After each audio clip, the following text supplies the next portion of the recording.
Hello, welcome to my second C# tutorial. In this tutorial we're going to write a basic Hello World program in Visual C# 2010. So when you open up Visual C# for the first time, you will probably see the start page. On this you've got the option New Project, so go ahead and click on that to make our project. We are going to choose a console application. They're not the most visually appealing applications to make, but they allow you to learn about variables and things that you'll actually really need whenever it comes to actually programming in C# and making applications. So this is the best place to start at a console application rather than designing Windows and stuff.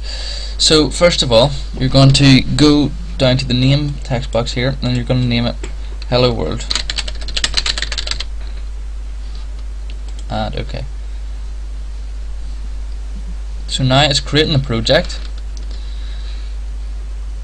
and it's creating all the files and folders that you'll need, and it's also creating this source file program.cs, and it's giving you a template to use and to work from. Okay, so hang on. Right, it's loaded now. So we're just gonna go ahead and explain a wee bit about this. Whenever originally programmers were writing code to build their programs, they had to write a load of code each time just to get the program working.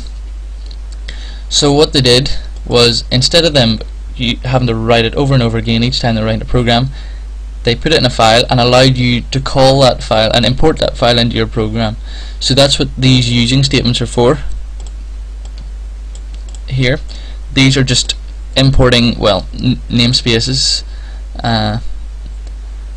for you to so you don't have to write a load of code each time you want to program. Simple as that. You will get to know the different namespaces that you need.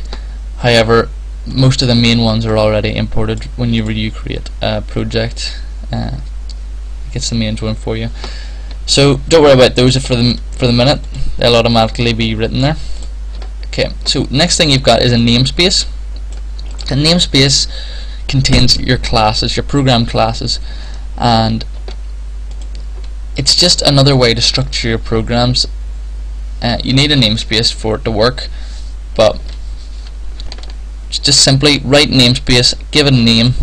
In this case it's the name of our project, and then open the curly brackets. Now anything between this curly bracket and this curly bracket is in the namespace body. So all this here, this class and this method, are in the namespace body. So that's pretty much how you start a namespace body, and that's how you end a namespace body. Just remember, if you open a curly bracket ever, you need to close it. It sounds complicated, but it's just a really good way of structuring your programs, and it makes things really easy whenever you're using different methods and stuff, which we'll come to later. The next thing you'll notice here is class, and we've got to give it a name, program. A class is just, again, another body of code which holds methods.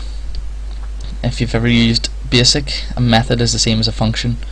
It's just another name for it. But yeah, create a class. You have to have a class. Classes contain methods. You have to have a class if you want to have methods, and you give it a name, and then open your class body and then close your class body, and then anything in between those, well, is where you put your methods. Sounds complicated, but it's really simple once you actually start using them, and as we go along the tutorials it'll become much more obvious what they are used for. Okay, so here's the main bit. This is a method. Okay, a method is pretty much where you write your code for your program. It contains it. So to create a method, or well, to start your program, C#, whenever it's compiled, looks for a method called main. It's just a starting point for the program. Whenever it finds a main method, that's where it knows to start. So we need to create a main method. In this case it's already been created for us, but let's just explain what these do. You mightn't understand this too well yet because you don't know about variables and stuff. So static is just pretty much telling it that it's going to be an executable method. Void is a return type. You won't know what that means yet because you haven't done variables, well, unless you've been programming before. But void just means we don't want to return anything. It's as you see here in the description, specialize a return value type for a method that doesn't return a value. In some methods you can return like a number 10 now, and that would be int up here instead of void, but we can't use return because we're not returning anything. You'll understand that once we come to variables very soon. The next thing is the method header or the method name, and we'll have to give it a method called main in this case because this is where we're starting. Main, capital letter, because it's case sensitive. And then open your parentheses or your brackets and close them. Inside your parentheses, this is the parameters or the arguments that the method can use. In this case, it's string just means text. It holds letters, and these two square brackets things, this just means it's an array. You won't know what that means unless you've programmed before, but we'll come to that later. And then this is the variable name. Sounds real complicated, but trust me, it's really simple. Okay, so let's go ahead and write a simple hello world application. So just go ahead and copy this code in, and I'll explain it after.